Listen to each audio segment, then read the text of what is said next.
Hey there, folks, and welcome back to the Icenia campaign. So, last time we finished defeating the Trinovantians, or should I say, Trinowantians. My V pronunciation has been lacking once again. Sorry about that, but can't be helped. It is a bit of a weird pronunciation rule that I often forget about, but I'll try and be more consistent with that. I'm not sure anyone really cares too much except for me, but we'll proceed anyways.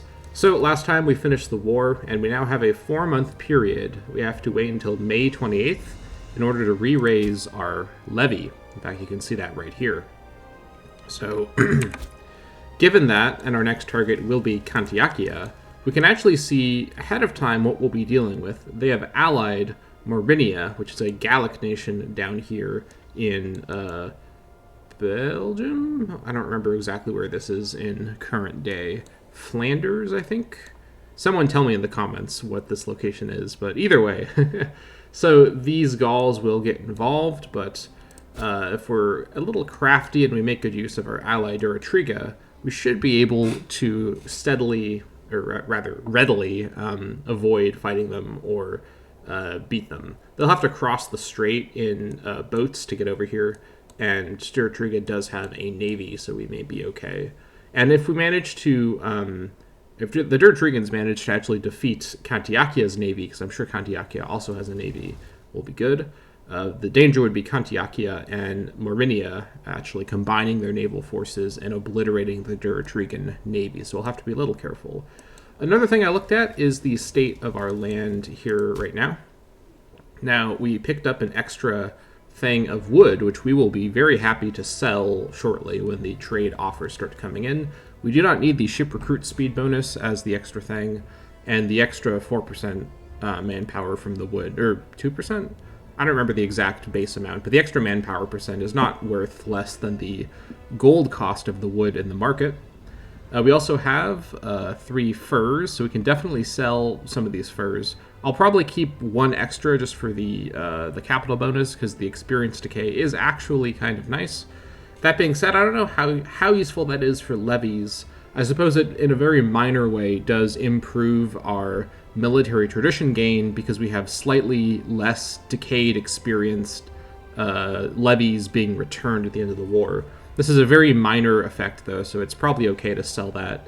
You also see this province would be losing loyalty if it was actually not the capital province. Now, turning Cantiacia into the capital province is, of course, our long-term goal. One thing we can also do right now is change this governor policy here. It's got pop conversion speed, the only governor policy that is actually useless. The entire island is Druidic culture. No one needs to get converted. We're totally all on the same page about that. But what to change it to? Now, you'll see here the province loyalty in Cantiacia is not looking very solid. It's actually just barely positive.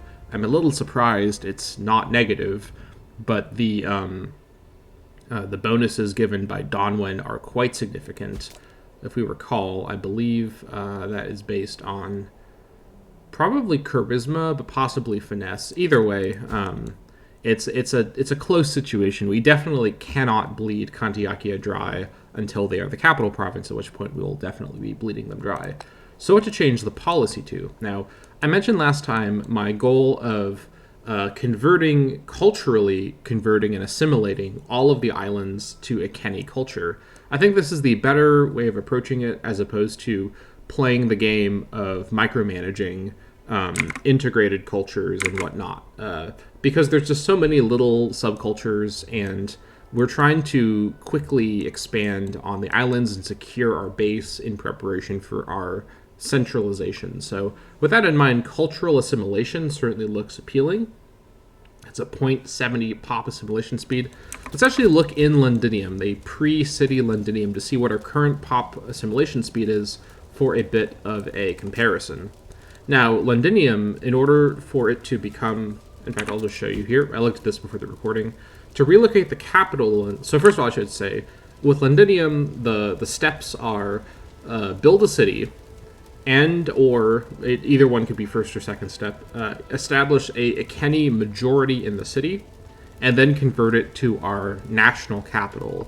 That will also make it the de facto province capital, so we don't need to make it the province capital from Camalodunum before we make it the national capital. There's no reason to just make it the province capital, because like I said before, I want the provincial capital to be guarded by a fort, and if Londinium is the provincial capital, it must have the fort, which means it must have the city, which means it must be ready to be the national capital. So that's the kind of thought process there.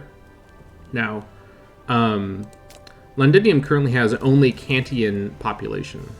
And I was about to show you. So the city option here, we need 350 gold and 87 political power to make it a city. It destroys all these settlement buildings, and it also reduces the output of the settlement for a bit of time, which is totally worth it to have it become a city. And the other thing we need to do is we need to make it the capital of our nation. Now, the dominant culture needs to be a Kenny, which does not mean the entire city needs to be a Kenny, just the, I believe, the majority culture or a super majority. I don't recall exactly what dominant means in this context, but in the past, I think it's been majority is a Kenny. At least that's my understanding. I wonder if we can look at any other alternatives. I don't think we have any culturally diverse nations that we can sort of compare with.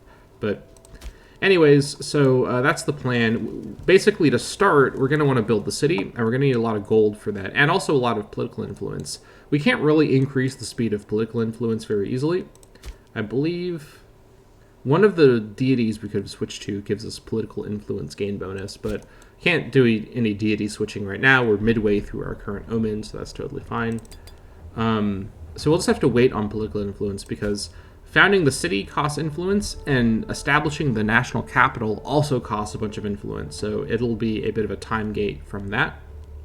Now, one thing I had hoped to do was establish a Kantian colony in Londinium, basically establishing a Kenny colony to convert the Kantians. However, the found colony option for the Kantians places it in Pontes. The way that this is selected, the way which settlement is chosen to receive the colony, is a system that eludes me and is undiscoverable by man, I swear. I looked on the wiki for a while trying to parse through the different modifiers that need to be selected to choose the location, but as far as I can tell, it effectively is just random. So we're going to have to wait. Sometimes this location actually does change, so we'll wait and check maybe on a monthly basis to see if it becomes Londinium. Once Londinium is the capital, making it a colony for the Iceni matters less, because then Iceni will migrate to Londinium anyways, but it is what it is. So all that being said, I was going to look at the population conversion in the first place. So cultural conversion, no current assimilation. So that will start to tick up once we get going here. It just hasn't started happening yet. So we'll go ahead. Or maybe it hasn't started because there's no conversion modifier. So in that case, we definitely need cultural assimilation if we hope to get some Iceni in Londinium.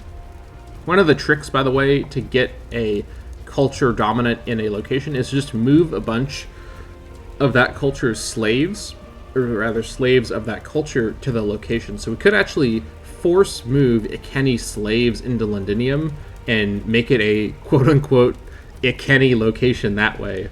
But let's not do that as our first resort. That may be a bit of a backup option. And there's not really any other super great options. Centralized population is actually kind of okay for this location right now, because we do want to get people moving to Londinium, but we may wait until we have it as a city, which increases the migration attraction quite a bit anyways. Other than that, nothing else is really ideal. Nothing that affects provincial loyalty in a negative way for sure. Social mobility could be good, but we don't really need to get rid of these tribesmen. Borderlands is decent, bleed them dry, no way.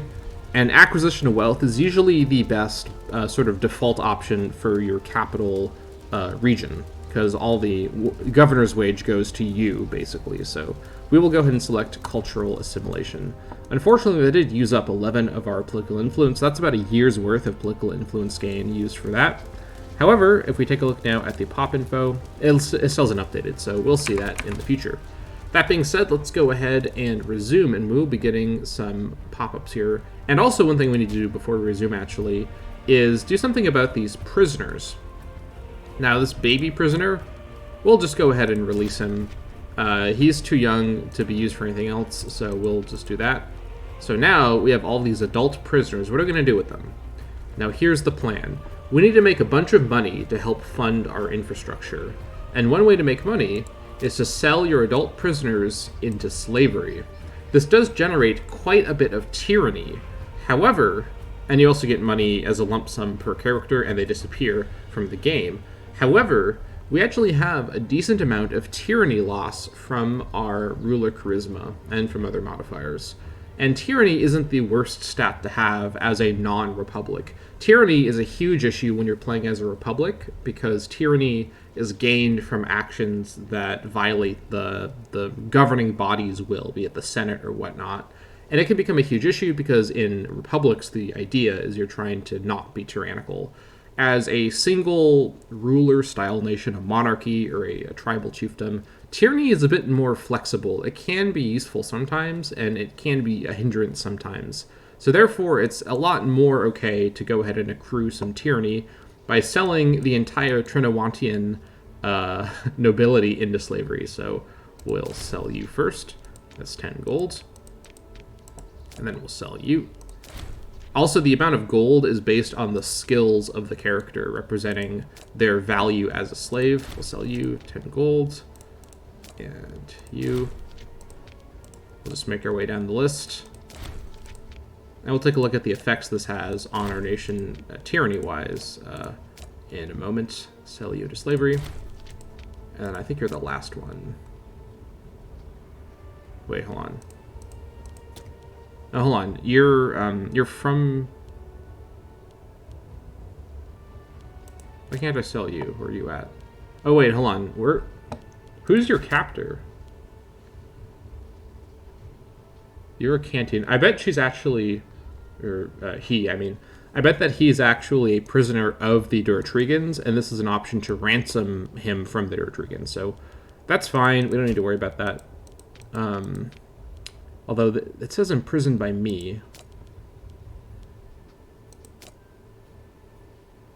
Oh, hold on. No, it is from Duratriga. Okay, whatever. I don't care about you at all.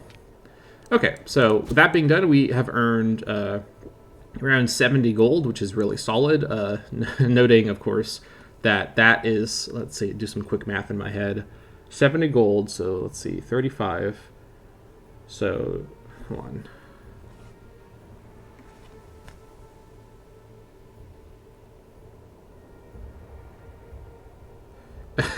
I just had to do it on a calculator really quick. So that was about 25 months worth of money that we just made. And so that actually is about a little over 2 years worth of income that we just made from selling all those people. And the trade-off is we have 3.50 tyranny.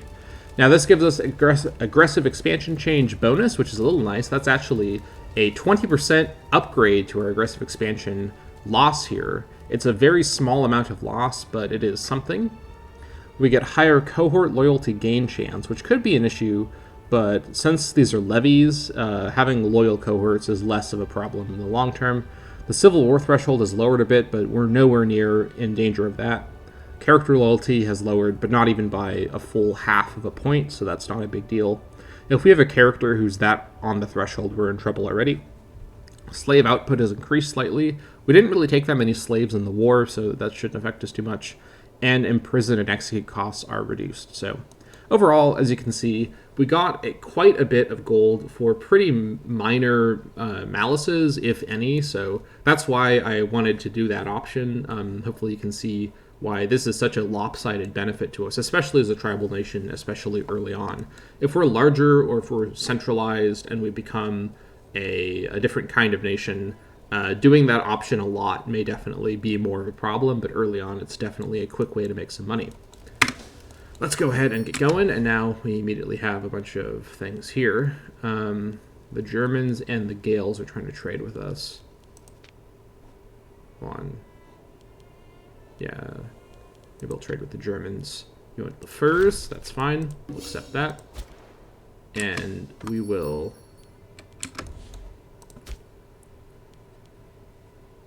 I think I will trade my other furs. Like I explained earlier, the benefits of experience decay even with levies. However, I do think that the gold from the furs is more valuable than that very small experience decay bonus. If I had standing legions all over the place, experience decay would be way, way more valuable, but we'll go ahead and sell. Actually, not with you. Sell with the Germans. I don't really want to have long trade deals with people on the islands if I can help it, just as a small thing. Okay, more Germans. You want the earthenware. And we do have extra earthenware. What is earthenware's Freeman output? I'm thinking ahead to when Cantiakia is my capital province. I will have to reorganize my trade deals with that in mind to try and get certain trade surpluses in Cantiakia. But that's a longer-term plan, so we are safe to trade that away for now. Trade with Lugia. That's fine. Earthenware sells for a fair bit. If we take a look at our economy, it is now looking actually pretty good. So already we increased our income by around almost like 50% or so. So really, and also the Duratrigans are starting to wander away, so that's good. An improved office. Our magistrate Segavax Divicus has asked for more funds for his office. With a larger fund, he would be able to do a better job for our nation. This, if I recall correctly, is my husband, so that's exciting. As one of the key players in the internal politics of the nation, we should seriously consider his value besides the office, as helping him out would surely secure his loyalty. So I'm just pouring some coffee there. I have to really be caffeinated to deal with Icenia internal politics. So we could spend 21 gold, which he could afford. He gains 2 finesse for 60 months, and he gets some loyalty.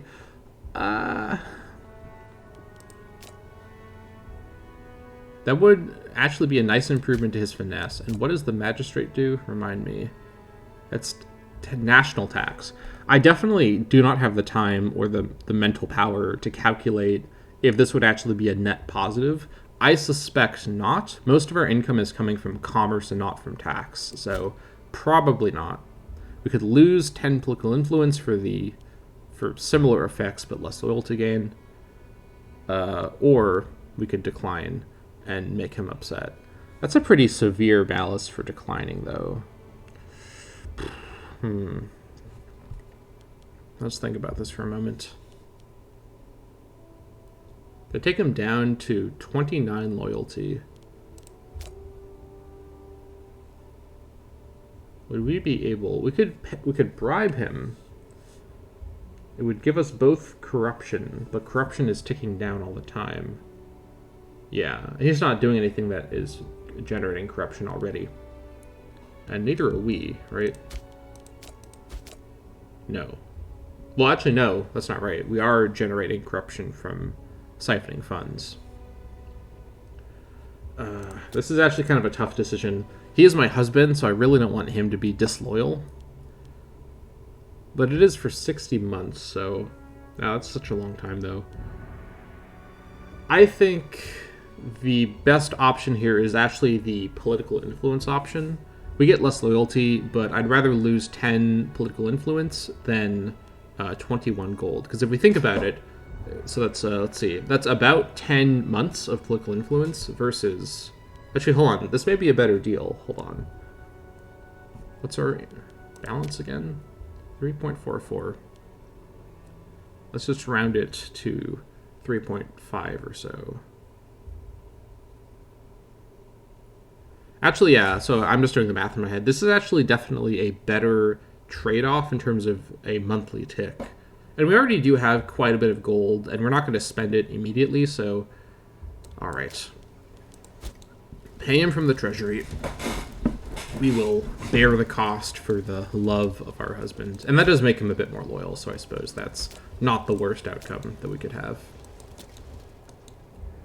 Anyways, so we're just waiting, by the way, for May 28th, and then we can go to war with Cantiakia. Let's hope they don't pick up any other allies in the meantime. Now, one other thing I do want to do that I can't do quite yet is change my stance. We start off in neutral stance, which gives us an extra diplomatic relation slot. We don't really need another diplomatic relation. Duratriga is a pretty solid ally already. Where am I looking for here?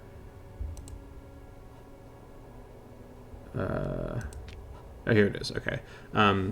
The stance we'd probably want to change to is mercantile stance. This would give us commerce income, which, as I just mentioned a moment ago, is most of our money is coming from our commerce, which is pretty common for this game, honestly, especially early on.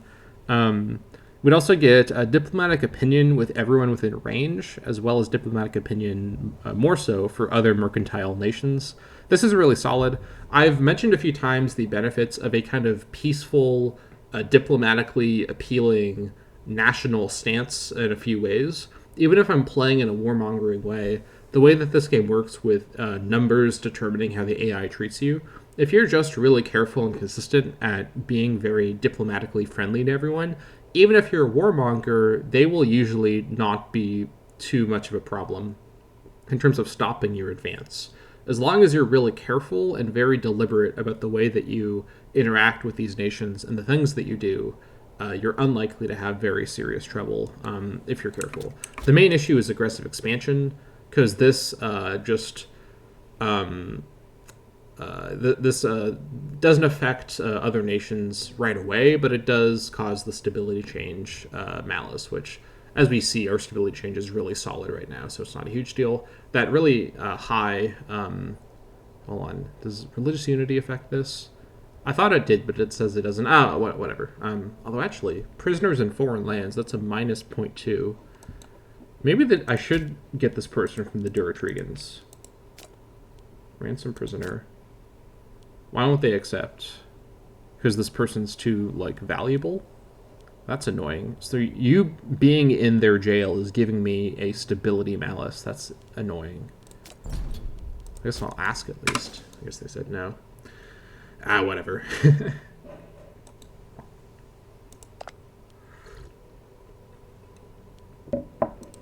It is what it is.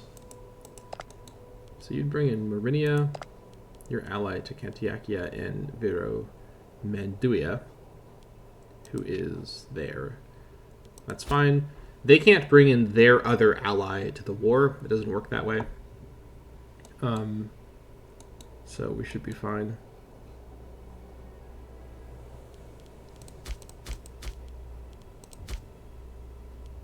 28th.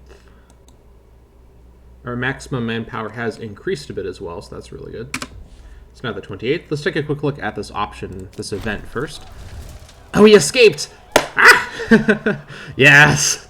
Look at this guy. This guy is an absolute legend. He escaped from jail. He is single-handedly, he's going to fix our stability problem by doing that. In a daring display of heroic bravado, Irix Kores has managed to escape his captors and flee to the cursed land of Osismia, which is down here. Presumably aided by his friends and supporters, he also vowed to return with great numbers and has claimed part of our territory on his own. Oh, that's not very nice. Wait, the nation of Osismia gains a claim on Kantiakia? That's not really ideal. They're not really in a position, though, to, like, act on that claim? Right? How long is that claim gonna last for? Maybe he hasn't registered yet. Whatever the case, it is now the 28th, so we are now free to go to war. And the question is, do we go to war right now, or do we wait for something else to happen? I think we're in a pretty good spot to just go to war right away. The number of pops, by the way, so you may say, okay, misadventurer, you silly goose. Your population increased so much by getting all those new pops of other cultures. Won't this increase your levy size? No, your levy size is based on integrated pops only, which for us is just a Kenny pops right now. Like I said before, we could integrate these other pop types, or we could assimilate them into becoming a Kenny, which is what I want to do instead. Speaking of which, let's take a quick look at what's going on in here. Okay, so here's the current rate of assimilation in Londinium. It's about a 10-year assimilation process to turn someone a Kenny. That's pretty slow. I may have to build, once it's a city, I will build the city building, I don't remember which one it was, that gives you population assimilation, cultural assimilation, once it's a city. If I built the tribal building that does that, which one would that be? There may not be one that does that, actually, for tribes. For settlement buildings. Oh, yeah, it's the Provincial legation building does that. Whatever. I'll wait till it's a city, because this would be destroyed by the city being built. Anyways, so it's about a 10-year wait. We will definitely, once it's a city, build some buildings and infrastructure to increase that rate so Londinium starts to turn Iceni, and we may have to send some Iceni slaves to Londinium to show them our ways, just to speed that up. So going into this fight, we have the fort in Camelodunum on the border. That will help a bit. It will mean that they can't cross this bridge, or it's not really a bridge, cross the strait into Londinium without attacking Camelodunum. Otherwise, they'll have to go around to go up into our lands, and then they'll very quickly enter the fort zone of control of Wente Econorum. As for their territory, they do have a fort in their capital over in Duro Wernham, over in Dover. There's the cliffs right there. So, fortunately, the zone of control there is pretty small, so it shouldn't be too big of an issue. And also, we'll be able to call in Duratriga. They border them directly. This will be really solid. One thing I will do, though, is I may want to wait for Duratriga's army to regain the morale. I don't know... Why is your levy still raised, actually? Hold on.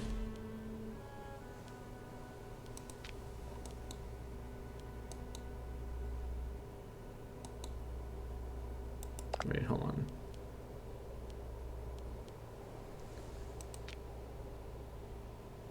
Okay, I don't know. I was trying to figure out, why do they have a truce with a nation that doesn't exist, but it's just a UI glitch. Why is their levy still raised? Either way, I'm going to wait till their levy has restored its morale before going to war. I do not want their levy to get stack wiped at the start. That would be a disaster. We'll just wait. There's no rush. This is a pretty sizable army to not have be at full strength. Yeah, it's getting up there. 39 a month, so let's see here. Maybe about 2 more months, so maybe September 1st we'll go to war with Kantiakia.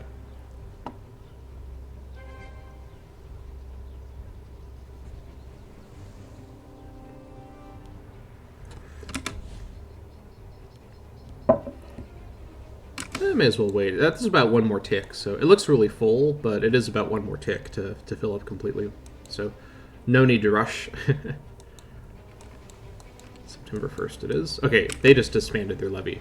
Although, hold on, wait. Do they have to wait to re-raise their levy now? Shoot. Oh, I should have gone to war when their levy was up. Oh, this may be a huge issue.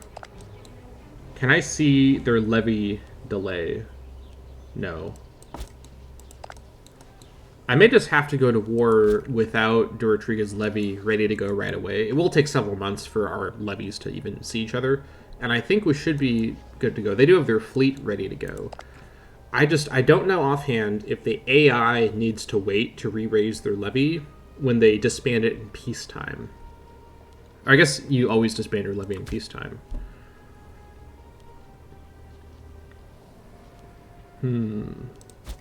We're going to chance it, I think. We're going to go for it. I think I can take on Kantiakia on my own, and I don't anticipate Morinia being able to get their troops over here very easily.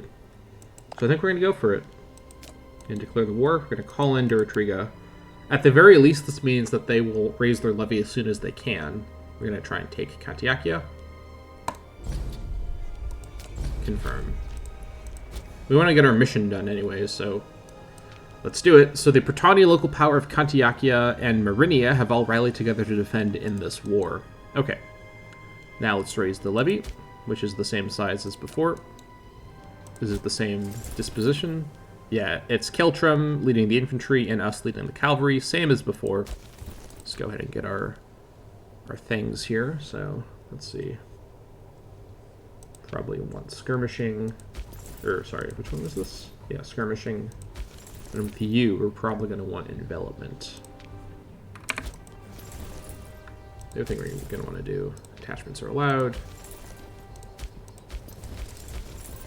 And I learned from last time that now I can attach to this army. So now they are attached together.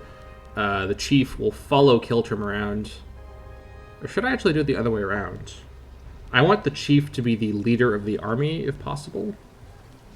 Well, their marshal's the same. Let's actually do it the other way around. Okay. It shouldn't matter anyways, but yeah. Okay, we're ready to go. Let's move down to Londinium to try and bait them into a crossing attack. That would be pretty ideal. And our morale will raise as we make our way over there. Okay, so I think the Doratrigans have to wait to re-raise their levy, but their fleet are moving into action. Please do not get obliterated by the combined Straits of Dover fleet here. Okay, so here's the enemy army. They have a mercenary unit that lives in Dover, but that's probably too expensive for them to hire. We actually... I wonder if we could hire them. Oh, we actually could. This would be a pretty funny way to do it. I think they'd move to our capital, though, when we hired them. We do not need a mercenary army, but it's actually nice that there is one available here. 8,000 men is definitely enough to win the war for us. So, that's an interesting thing to know that we have an option for that.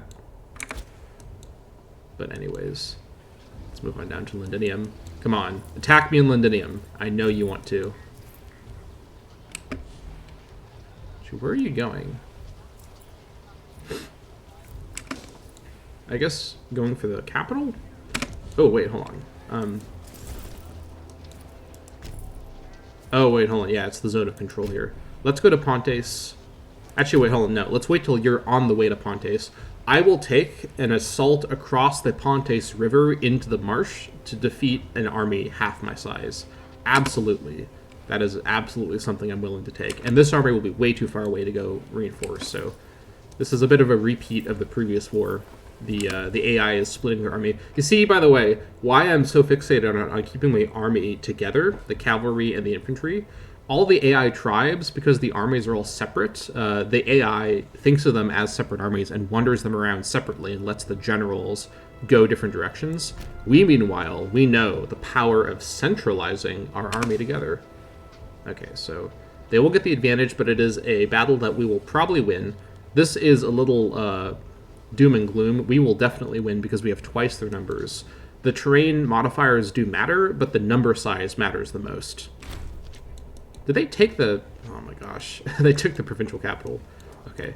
This army will probably arrive too late to affect the battle, or won't arrive before the battle starts. Battle of Fontes. Here we go. Yeah, we're definitely going to win. We'll lose a couple infantry. That's, you know, it can't be helped. Okay, please get locked. Please get locked. Please get locked. All right, let's see here. 181, 352. Come on, get locked. No! Shoot. Wait. Damn. Oh, wait, hold on. Are we going to be able to stack wipe this army in Windowmas? No, no, hold on. They're fleeing. Where are you going? No Omegius Dura Trigorium down here. Ah. We may be able to do something here. Now, the Duratrigans need to get their army together, because we can't really... Oh, shoot. Alright, there we go. Yeah, I wanted to scare them away from going into the forest. Let's see if we can get them to the plains. No. Come on, get locked. They're going into the plains. Let's go get them. Yeah, this is totally doable. Wait. Okay. I saw that red there for a second. I got scared. Our morale is a little low, but we definitely have the numbers to make this work. Yeah, absolutely. Gonna slaughter them. Alright, that was a bit worse of a trade-off. 264 for 324. Now... Okay, here comes the Duratrigans. Finally! Oh my gosh, they had to wait for the levy to get raised up. But they are on the way to help us win the war at last. Very exciting. Let's go restore their provincial capital for them, just to show them that we are their best buds. Mostly I just want to get this war score number fixed. So this will be a really quick siege. Fortunately, it's a double-edged sword that this wasn't fortified. If it was fortified, they couldn't have taken it so fast, but if it was fortified, we wouldn't be able to retake it so fast. So that's the trade-off. Tribal Chief Tascio Wanis offers friendship. We have received an envoy sent by Tribal Chief Tascio Wanis Diwicus, ruler of Duratriga. That's pretty exciting. Donwin Diwica. Very similar names here. Personal friendship. Once in a lifetime opportunity. Yes, I think I will take this. I think we already have pretty good relations with Duratriga, but even more Duratrigan friendship is definitely useful for us. This could be useful. Maybe he knows that we're restoring his land, so he... Wait, why did Keltrim get popularity? Stupid jerk. I'm in charge of the army. Ah, well, it is what it is. Okay, so our relations with our relations with Duratriga, not Trinowantia, they are pretty solid now for sure. It's extremely high. Yeah, that's super nice. Now, what to do next? We still don't know where this Meridian army is, or if it's going to cross over. If they gathered in Durawernum, we might be in trouble. I think what we should do is make for Durawernum while the armies there are low on morale, and hope the Duratrigans get the same idea. Although we may want to actually recover our infantry a bit. Should we maybe take a pit stop in our lands to get some men back? We definitely have the manpower. Okay, I've convinced myself. Actually, hold on. Can I tell from here? No, I can't tell because of... Actually, hold on. Why can't I go through this straight? Okay, I'm not entirely sure why we don't control this river right now. The Duratrigans have a navy docked here, so it shouldn't be an issue. Now, whatever. We'll go to Pontes and spend a bit of time to recover our morale and troop numbers there from our pretty sizable manpower. Totally fine. If the Duratrigans go fight our war for us, then... Oh, speaking of which, they're attacking into the forest of Wagniakis. A super winnable battle for Duratriga. Let's see them do that, please. And we'll just hang out in Pontes while our army recovers a bit. Okay, no sight at all of the Meridian army. In fact, the Meridian fleet is here, which means their army is either in the fog of war somewhere. I don't think there's any fog of war tiles that I can't see. Or their army hasn't crossed the straits, so we should be fine. Let's spend a few months in Pontes recovering our infantry and let the Duratrigans proceed. We are their best friends, after all. A struggle between the religious echelons of our society and the peasants has recently come into light, as the populace at large feels like the religious ceremonies are inaccessible and distant. On the other hand, our high priest and his attendants demand the distance needed to do their jobs properly, and our argument that the peasants have no rights to the inner workings of our religious ceremony. Some bad English there. So we could lose some stability. The priests need to be left alone. That's a lot of stability. Let's see here. Just quick math, rounding down. So it's about 5 months per stability full point. So that's 25 months of stability. That's not very great. We get closed temples, so we get higher omen power, and religious tech investment doesn't matter for us right now. State religion happiness. All of our people are the state religion, so that would affect everyone. That's not great. And we get some extra loyalty for the high priest. We could gain some stability and loyalty. This is probably the option I like the most. I do like getting stability. This would get loyalty for the high priest as well. He's not disloyal, but he's not super loyal either. We could also gain a bunch of stability, lose loyalty. Let's see, that would put him down to 34. That could be an issue.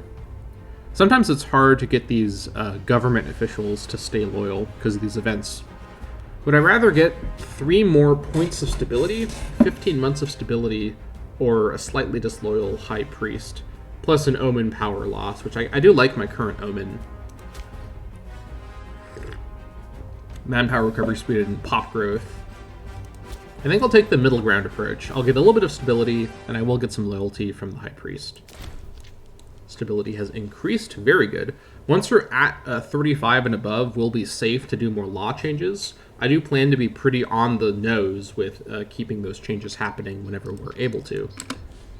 And our army is recovering slowly. I may wait. Actually, I may go ahead and proceed now. I want to get this war kind of under our control before the Meridian army gets any ideas, but that will have to happen next time. I got so excited about this war, I let things run pretty overlong, so apologies about that. Thank you for watching, and I hope that you enjoyed this episode, and I'll see you next time for more of the Icenian campaign. See you next time.